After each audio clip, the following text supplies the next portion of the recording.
लिए आत्महत्या करने का प्रयास। 5,000 रुपए से कम के अपराध के लिए संपत्ति की चोरी की पहली सजा। शराबी व्यक्ति द्वारा सार्वजनिक स्थान पर दुराचार, मानहानि। नए आपराधिक कानून यानी भारतीय न्याय संहिता 2023, भारतीय नागरिक सुरक्षा संहिता 2023 और भारतीय साक्ष्य अधिनियम 2023 1 जुलाई 2024 से लागू हो रहे हैं। नए कानूनों के बारे में जानने के लिए एनसीआरबी संकलन of criminal laws mobile app को प्ले स्टोर या ऐप स्टोर से डाउनलोड करें।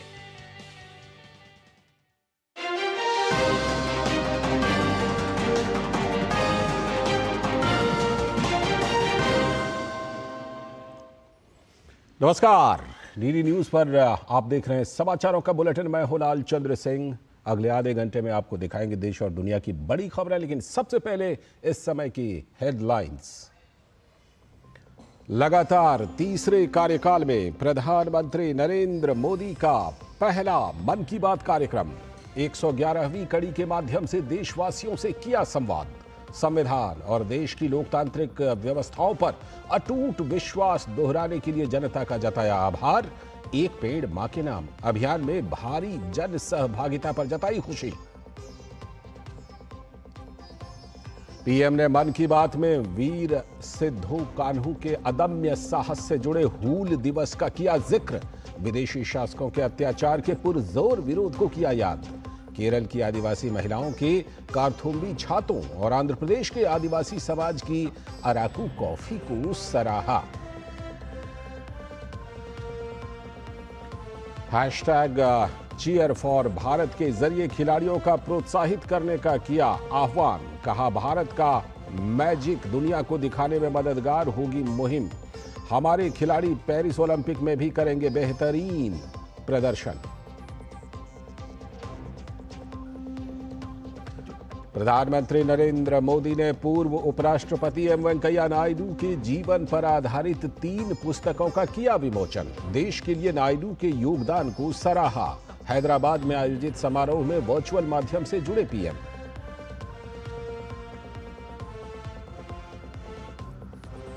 विदेश मंत्री डॉक्टर एस जयशंकर आज कतर दौरे पर। प्रधानमंत्री और विदेश मंत्री मोहम्मद बिन अब्दुल रहमान बिन जसीम अल थानी से करेंगे मुलाकात। खेल की खबरों में टीम इंडिया 17 साल बाद फिर से बनी T20 चैंपियन। दक्षिण अफ्रीका को 7 रन से हराकर खिताब पर किया कब्जा। Man of the match Virat Kohli और जसप्रीत बुमराह बने player of the tournament. Team India की शानदार जीत पर जश्न में डूबा देश। जमकर हुई आतिशबाजी। राष्ट्रपति, उपराष्ट्रपति, प्रधानमंत्री समेत कई मंत्रियों ने दी बधाई। पीएम ने टीम इंडिया के खिलाड़ियों से की बात और जीत की दी बधाई। दिल्ली एनसीआर में आज बारिश के लिए ऑरेंज अलर्ट। मौसम विभाग ने दी लोगों को घर से बाहर निकलने से पहले ट्रैफिक स्टेटस चेक करने की सलाह।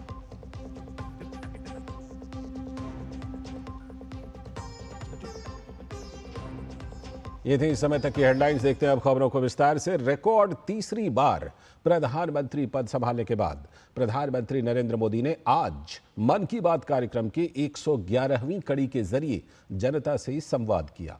पीएम मोदी ने मन की बात के जरिए लोगों से कुछ महीने संवाद ना होने का जिक्र किया। पीएम ने कहा, बहुत अच्छा भी लगा कि इन महीनों में आप लोगों ने मुझे लाखों संदेश भेजे। फरवरी से लेकर अब तक जब भी महीने का आखिरी रविवार आने को होता था, तब मुझे आपसे इस संवाद की बहुत कमी महसूस होती थी।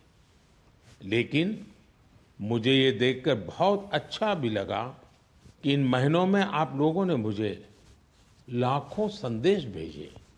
मन की बात रेडियो प्रोग्राम भले ही कुछ महीने बंद रहा हो, लेकिन मन की बात का जो स्पिरिट है, देश में, समाज में हर दिन अच्छे काम, निस्वार्थ भावना से किए गए काम, समाज पर पॉजिटिव असर डालने वाले काम निरंतर चलते रहे। और पीएम ने विश्व पर्यावरण दिवस पर विशेष अभियान एक पेड़ मां के नाम अभियान के तहत लोगों की सहभागिता पर खुशी जताई। उन्होंने कहा कि अभियान ने सबको मां के प्रति अपना स्नेह जताने का समान अवसर दिया है। विश्व पर्यावरण दिवस पर एक विशेष अभियान शुरू किया गया है। इस अभियान का नाम है एक पेड़ मां के नाम। मैंने भी एक पेड़ अपनी मां के नाम लगाया है। मैंने सभी देशवासियों से, दुनिया के सभी देशों के लोगों से ये अपील की है कि अपनी मां के साथ मिलकर या उनके नाम पर एक पेड़ जरूर लगाएं। और मुझे ये देखकर बहुत खुशी है कि मां की स्मृति में या उनके सम्मान में पेड़ लगाने का अभियान तेजी से आगे बढ़ रहा है। लोग अपनी मां के साथ या फिर उनकी फोटो के साथ पेड़ लगाने की तस्वीरों को सोशल मीडिया पर साझा कर रहे हैं।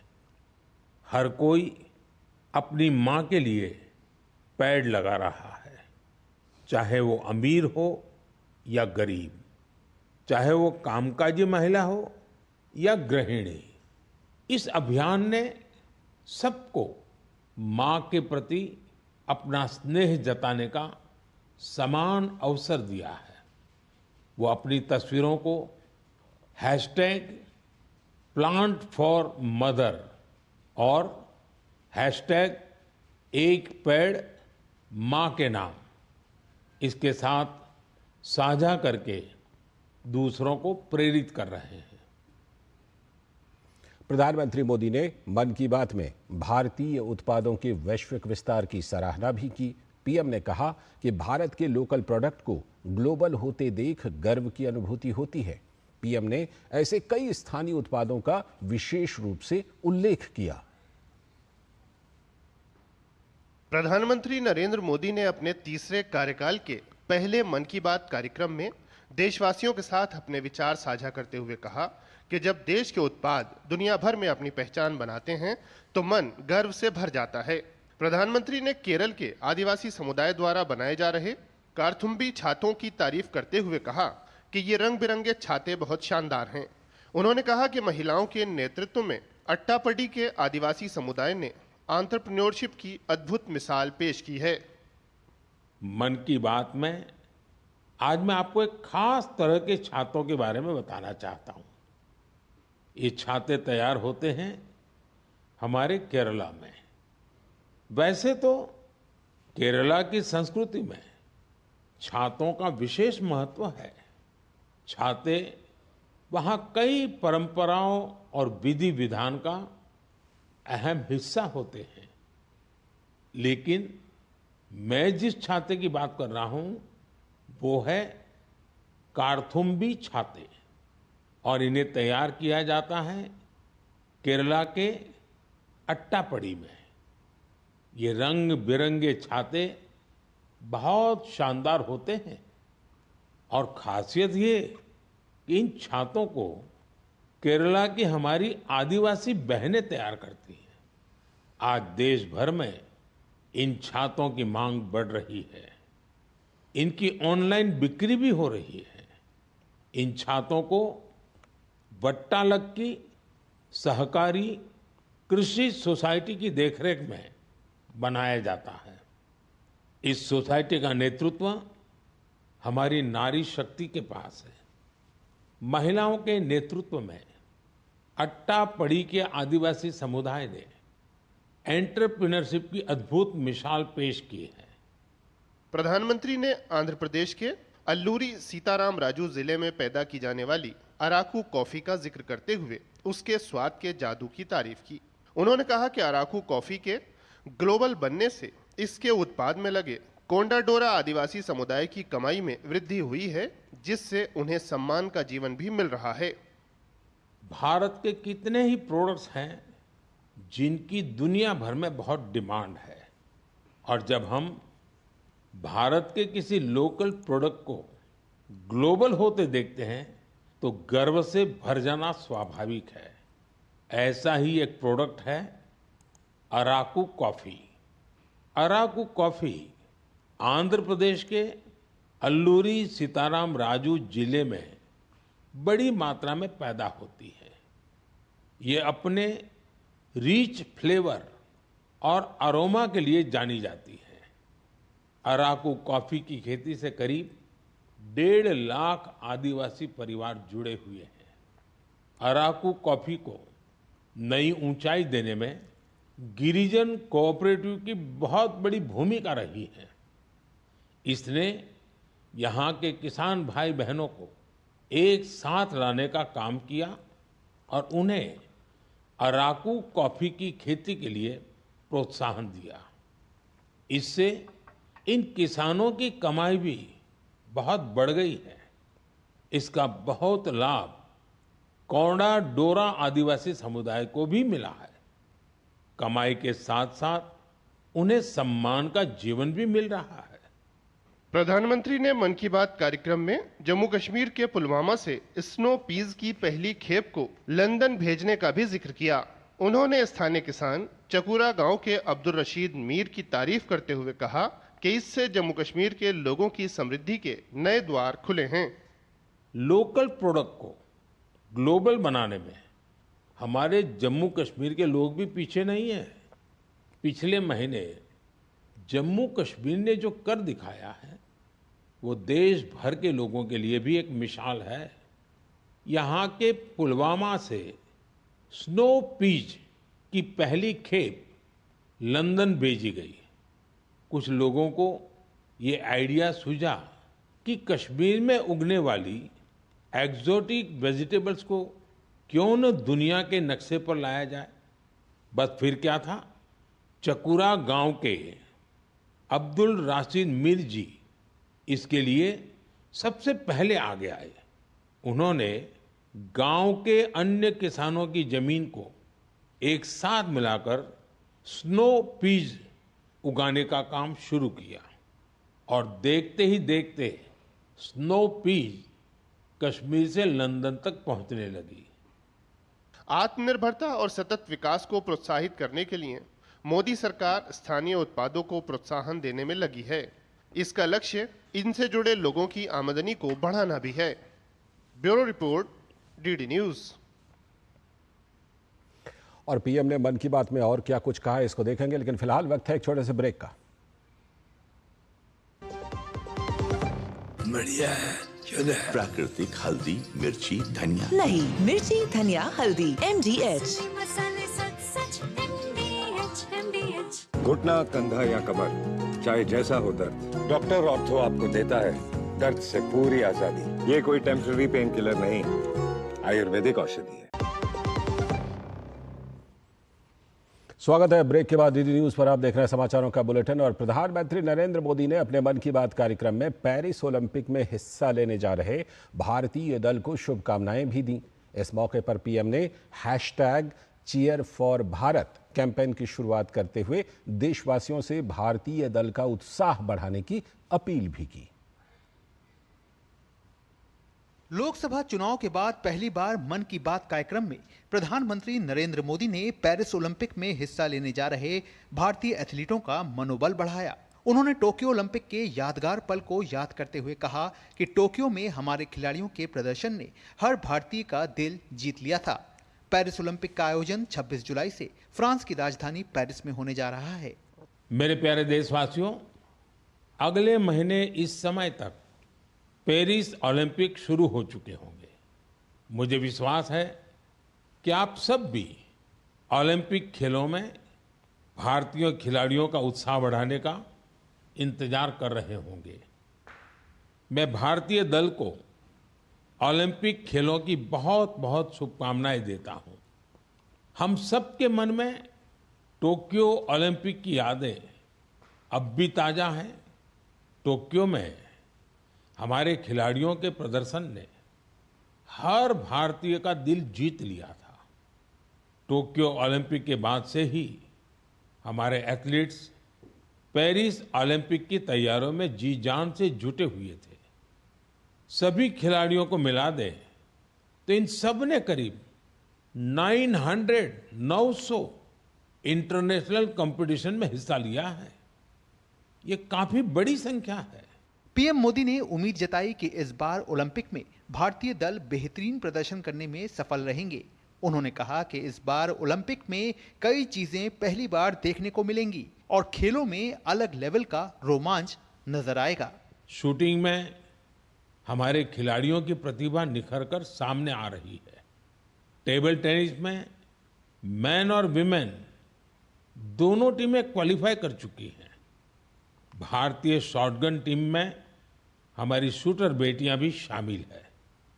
इस बार कुश्ती और घुड़सवारी में हमारे दल के खिलाड़ी उन कैटेगरीज में भी कम्पीट करेंगे जिनमें पहले वे कभी शामिल नहीं रहे। इससे आप ये अनुमान लगा सकते हैं कि इस बार हमें खेलों में अलग लेवल का रोमांच नजर आएगा। आपको ध्यान होगा, कुछ महीने पहले वर्ल्ड पारा एथलेटिक्स चैंपियनशिप में हमारी बेस्ट परफॉर्मेंस रही है। वहीं चेस और बैडमिंटन में भी हमारे खिलाड़ियों ने परचम लहराया है। पीएम ने देशवासियों से भारतीय टीम का उत्साहवर्धन करने की अपील की। इस मौके पर #cheer4bharat कैंपेन की शुरुआत भी की। अब पूरा देश ये उम्मीद कर रहा है कि हमारे खिलाड़ी ओलंपिक्स में भी बेहतरीन प्रदर्शन करेंगे। इन खेलों में मेडल्स भी जीतेंगे और देशवासियों का दिल भी जीतेंगे। आने वाले दिनों में मुझे भारतीय दल से मुलाकात का अवसर भी मिलने वाला है। मैं आपकी तरफ से उनका उत्साहवर्धन करूंगा। और हाँ, इस बार हमारा #cheer4bharat है।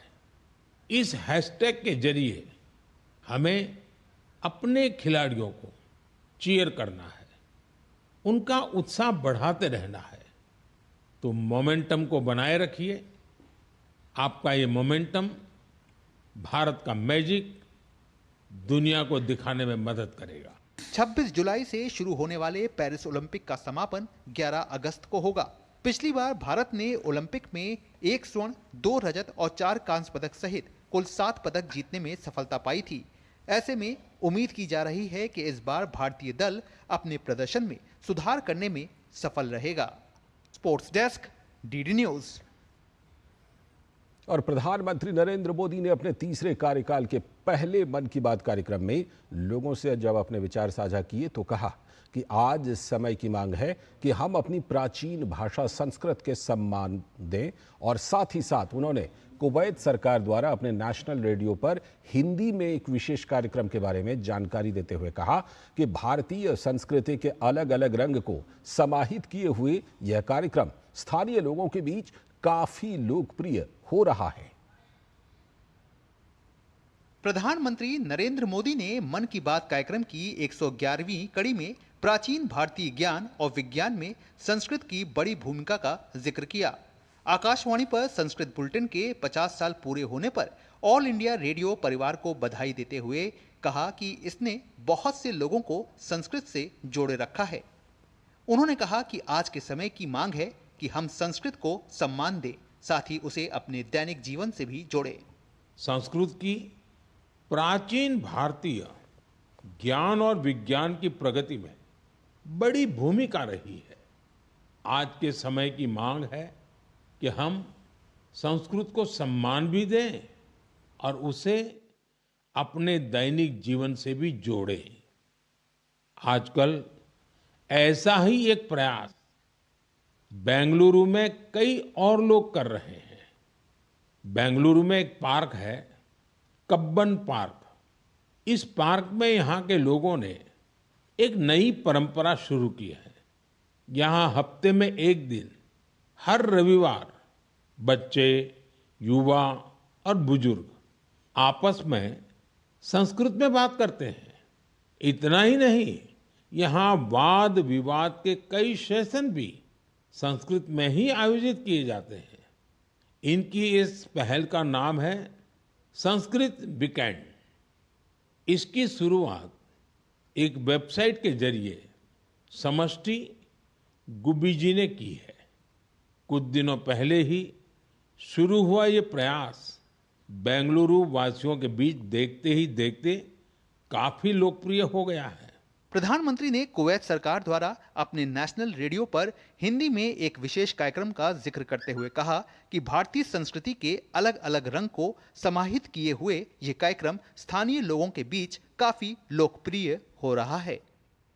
कुवैत सरकार ने अपने नेशनल रेडियो पर एक विशेष कार्यक्रम शुरू किया है और वो भी हिंदी में। कुवैत रेडियो पर हर रविवार को इसका प्रसारण आधे घंटे के लिए किया जाता है। इसमें भारतीय संस्कृति के अलग अलग रंग शामिल होते हैं। हमारी फिल्में और कला जगत से जुड़ी चर्चाएं वहां भारतीय समुदाय के बीच बहुत लोकप्रिय हैं। मुझे तो यहां तक बताया गया है कि कुवैत के स्थानीय लोग भी इसमें खूब दिलचस्पी ले रहे हैं। पीएम मोदी ने दुनिया भर में भारतीय विरासत और संस्कृति के विस्तार पर खुशी व्यक्त करते हुए कहा कि इससे हर भारतीय को गर्व होता है। Bureau report, DD news. अभी वक्त है एक ब्रेक का, और ब्रेक के बाद जब लौटेंगे तो देखेंगे आज की कुछ और बड़ी खबरें। अब तक टेस्टी राजमा बनाना नहीं आया। बिना एमडीएच राजमा मसाला के टेस्टी राजमा कैसे बनेगा? एमडीएच राजमा मसाला। क्या स्वादिष्ट राजमा बनाए। एमडीएच। ज्यादा उपज और भरपूर मुनाफा भी। दोनों मिलेंगे टोरी से। एक हाथ में खरपतवार की हार और दूसरे हाथ में ज्यादा पैदावार। समझे? IIL के ट्रैक्टर ब्रांड का टोरी। अब खरपतवार होगा हक्का बक्का, बढ़ेगा मक्का। स्वागत है। ब्रेक के बाद आप देख रहे हैं समाचारों का बुलेटिन। पूर्व उपराष्ट्रपति एम वेंकैया नायडू के 75वें जन्मदिन की पूर्व संध्या पर प्रधानमंत्री नरेंद्र मोदी ने वीडियो कॉन्फ्रेंसिंग के जरिए उनके जीवन और उनकी जीवन यात्रा पर आधारित 3 पुस्तकों का विमोचन किया।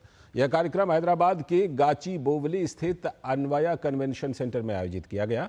जिन 3 पुस्तकों का विमोचन किया गया उनमें वेंकैया नायडू सेवा में जीवन, भारत का जश्न, भारत के 13वें उपराष्ट्रपति के रूप में श्री एम वेंकैया नायडू का मिशन और संदेश, और तेलुगु भाषा में लिखित सचित्र जीवनी जिसका शीर्षक है महानेता श्री एम वेंकैया नायडू का जीवन और उनकी जीवन यात्रा। ये तीनों पुस्तकें शामिल हैं। पीएम ने कहा कि इन किताबों के जरिए सभी वेंकैया नायडू जी की यात्रा के साथ जुड़ जाते हैं। तीनों किताबें हैं। उन तीनों किताबें अपने आप में, किताब को देखते ही उनकी जर्नी का हमें पता चलता है। हम भी उसकी यात्रा में जुड़ जाते हैं। एक के बाद एक घटना प्रवाह से हम अपने आप को अनुबंध कर लेते हैं। आपको शायद याद होगा, एक बार मैंने राज्यसभा में श्रीमान वेंकैया गारू के लिए कुछ पंक्तियां कही थी। राज्यसभा में जो कहा था, मैं आज फिर उन्हें दोहराना चाहता हूं। अमल करो ऐसा अमन में, अमल करो ऐसा अमन में, जहां से गुजरे तुम्हारी नजरें, जहां से गुजरे तुम्हारी नजरें, उधर से तुम्हें सलाम आए। और प्रधानमंत्री नरेंद्र मोदी ने पूर्व उपराष्ट्रपति एम वेंकैया नायडू के बतौर राज्यसभा सभापति रहते उनके कार्यकाल को भी याद किया। उन्होंने अनुच्छेद 370 हटाने के समय उनकी भूमिका की सराहना की। आप जितने समय राज्यसभा के सभापति रहे, आपने सदन को पॉजिटिविटी से भरपूर रखा। जम्मू कश्मीर से 370 हटाने का बिल लोकसभा की जगह पहले राज्यसभा में पेश हुआ था। और आप जानते हैं, उस समय राज्यसभा में हमारे पास बहुमत नहीं था, लेकिन 370 हटाने का बिल राज्यसभा में आन बान शान के साथ बहुमत से पारित हुआ था। इसमें कई साथियों, पार्टी और सांसदों की भूमिका तो थी ही, लेकिन ऐसे संवेदनशील मौके पर सदन को सुचारू रूप से चलाने के लिए वेंकैया जी जैसा अनुभवी नेतृत्व भी उतना ही जरूरी था। तो इस बुलेटिन में इतना ही, लेकिन डीडी न्यूज पर खबरों और कार्यक्रमों का सिलसिला लगातार जारी है। नमस्कार।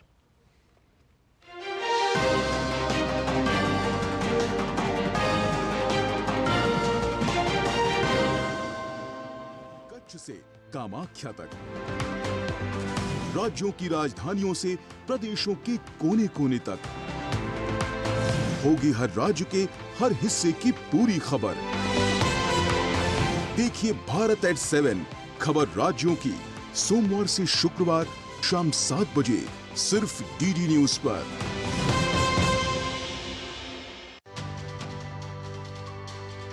नए कानून लोगों की भलाई पर जोर देते हैं, लेकिन जानकारी की कमी के चलते नए कानून को लेकर कई तरह की भ्रांतियां, सवाल और शंकाएं हैं। तो चलिए आज बात करते हैं नए कानूनों को लेकर फैलाए जा रहे मिथक और सच्चाई की। मिथ है कि पुलिस हिरासत की अवधि 15 से बढ़ाकर 90 दिन करना पुलिस की यातना की संभावनाओं को बढ़ाता है, जबकि सच्चाई ये है कि कानून में 24 घंटे के भीतर जांच पूरी नहीं होने पर प्रक्रिया निर्धारित की गई है। पुलिस हिरासत की अवधि 15 दिन तक ही सीमित है। BNSS के तहत लागू 60 से 90 दिनों की कुल अवधि में से 40 और 60 दिनों की अवधि के भीतर आंशिक या पूरी पुलिस हिरासत ली जा सकती है। पुलिस हिरासत देने में न्यायालय का विवेक पहले की ही तरह बरकरार रखा गया है। अगर आरोपी जमानत का पात्र है तो पहले 15 दिनों से अधिक की पुलिस हिरासत आरोपी की जमानत में बाधा नहीं बनेगी। नए आपराधिक कानून यानी भारतीय न्याय संहिता 2023, भारतीय नागरिक सुरक्षा संहिता 2023 और भारतीय साक्ष्य अधिनियम 2023 1 जुलाई 2024 से लागू हो रहे हैं। नए कानूनों के बारे में जानने के लिए NCRB